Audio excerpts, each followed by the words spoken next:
Ջիմ Քերի,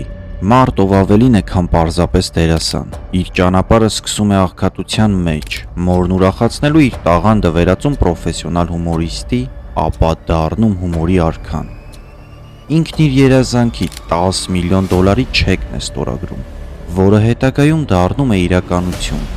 ապա որոշում է նկարահանվել դրամատիկ եւ խորը փիլիսոփայական դերերում, ընկերուհու մահվանից հետո տառապում դեպրեսիայից եւ հաղթահարում այն։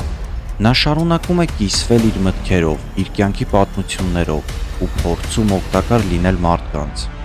Եվ ժամանակ առ ժամանակ Ջիմը դուրս է գալիս համակարգի դեմ ու բարձրաձայնում այնպիսի թեմաներ, որոնք մինչ այսօր հարցեր են առաջացնում։ Այժմ նրա երկրպագուներն ու սկեպտիկները քննարկում են մի հարց, որն ավելի է դրամատիզացնում Քերիի պատմությունը։ Նրա անվան շուրջնորաղմուկ է բարձրանում, երբ Քերին մասնակցում է ֆրանսիական Սեյզար մրցանակաբաշխությանը, որից հետո սկսվում են խոսակցություններ, որ դա Ջիմ Քերին չէր, այլ նրա կլոնը։